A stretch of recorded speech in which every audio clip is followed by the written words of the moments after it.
धर्म स्वरा आंदोलन प्रारंभ होने के परिणाम। धर्म स्वरा आंदोलन के परिणाम आज का हमारा अध्याय है। जो यूरोप में जो धर्म स्वरा आंदोलन प्रारंभ हुआ था, उस आंदोलन के क्या परिणाम निकले। तो धर्म स्वरा आंदोलन के परिणामों को निम्नलिखित बिंदुओं के द्वारा समझा जा सकता है। पहला, ईसाई धर्म की एकता की समाप्ति। ईसाई धर्म की एकता की समाप्ति। तो धर्म स्वरा आंदोलन के परिणाम स्वरूप ईसाई धर्म की एकता खत्म हो गई।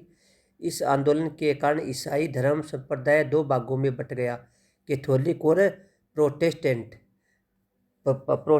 इस प्रकार ईसाई जो धर्म था वह दो संप्रदाय में बट गया, कैथोलिक और प्रोटेस्टेंट। इस प्रकार ईसाई धर्म की एकता समाप्त हो गई, जो कि धर्म सुधार आंदोलन का एक महत्वपूर्ण परिणाम था। दूसरा था प्रतिवादी धर्म सुधार आंदोलन।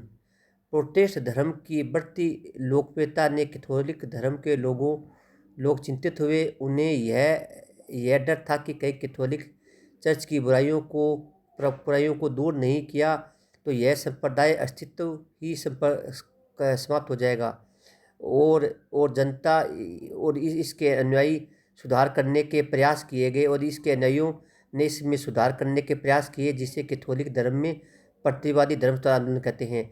यानी प्रतिवादी धर्म सुधार आंदोलन। प्रोटेस्ट धर्म की बढ़ती लोकप्रियता से कैथोलिक धर्म के लोगों को यह चिंता होगी कहीं जो कैथोलिक धर्म है वह संप्रदाय समाप्त, उसका अस्तित्व भी समाप्त नहीं हो जाए। इसलिए इसके अनुयायियों ने जो कैथोलिक धर्म में सुधार करने का निश्चय किया, जिसको कि प्रतिवादी धर्म सुधार आंदोलन कहते हैं। अगला, मतभेदों की उत्पत्ति। धर्म सुधार आंदोलन के कारण ईसाई धर्म में अनेक संप्रदाय बन गए। कुछ संप्रदाय चर्च की स्वतंत्रता के समर्थक थे, कुछ संप्रदाय राज्य का अधिकार बनाए रखना चाहते थे। इस प्रकार धर्म सुधार आंदोलन के कारण मतभेद उत्पन्न हो गए। कुछ लोग धर्म सुधार आंदोलन ईसाई धर्म में अनेक संप्रदाय बन गए। कुछ लोग चर्च संप्रदाय की स्वतंत्रता के समर्थक थे। कुछ लोग इसके अधिकारों को कुछ संप्रदाय चर्च पर राज्य का अधिकार बनाए रखना चाहते थे। कुछ लोग चाहते थे भी जो चर्च है बिल्कुल स्वतंत्र होना चाहिए। कुछ लोग ये चाहते थे कि इस पर चर्च पर राज्य का अधिकार होना चाहिए। इस प्रकार दो विचारधाराएं उत्पन्न हो गई। तो इस प्रकार मतभेदों की उत्पत्ति हो गई। अगला है धार्मिक अत्याचार।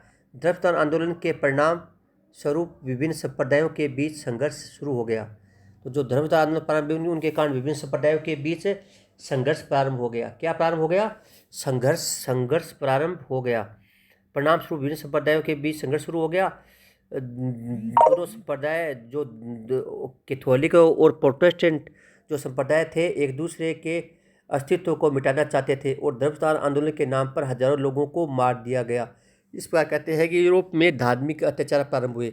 इस धर्म सुधार आंदोलन के कारण यूरोप में अनेक प्रकार के धार्मिक अत्याचार प्रारंभ हो गए, क्योंकि दोनों ही जो कैथोलिक और जो प्रोटेस्टेंट थे दोनों ही एक दूसरे को अस्तित्व को समाप्त करना चाहते थे। इसके परिणामस्वरूप हजारों लोगों को धार्मिक अत्याचारों की बलि चढ़ गए और उनको अपने जान से हाथ धोना पड़ा। इस प्रकार हम देखते हैं कि धर्म सुधार आंदोलन जो था उसके प्रारंभ होने के जो कारण थे, जो परिणाम थे, उन परिणामों में क्योंकि धर्म सुधार आंदोलन हुआ था धर्म सुधार आंदोलन के कारण जिसके परिणाम निकले थे, परिणामों में आपने पढ़ा होगा पहला था कि ईसाई धर्म की एकता की समाप्ति। जो ईसाई धर्म था उसकी एकता की समाप्ति हो गई, क्योंकि यह दो भागों में बट गया। कैथोलिक ईसाई लोग दो भागों में बट गए, कैथोलिक और प्रोटेस्टेंट। और दूसरा था प्रतिवादी धर्म सुधार आंदोलन। तो जैसा कि धर्म सुधार आंदोलन के कारण प्रोटेस्टेंट जो संप्रदाय के लोग थे, जो अनुयायी थे, उनको लगा भी जब तक इस कैथोलिक धर्म में सुधार नहीं किया इसका अस्तित्व समाप्त हो जाएगा। इसलिए उन्होंने अपने धर्म में सुधार करने के लिए जो आंदोलन चलाया उसे प्रतिवादी धर्म सुधार आंदोलन कहते हैं। अगला, मतभेदों की उत्पत्ति। क्योंकि मतभेद हो गए कि कुछ लोग चर्च की स्वतंत्रता को बनाए रखना चाहते थे, कुछ लोगों के अनुसार चर्च पर राज्य का अधिकार होना चाहिए, इसलिए मतभेदों की उत्पत्ति होगी। और चौथा था धार्मिक अत्याचार। तो जो यूरोप के धर्म आंदोलन थे उनके परिणामस्वरूप धार्मिक अत्याचार हुए। तो दोनों ही जो संप्रदाय थे ईसाई धर्म के, वो एक दूसरे को मिटाना चाहते थे। इसके कारण अनेक लोगों को मौत के घाट उतार दिया गया।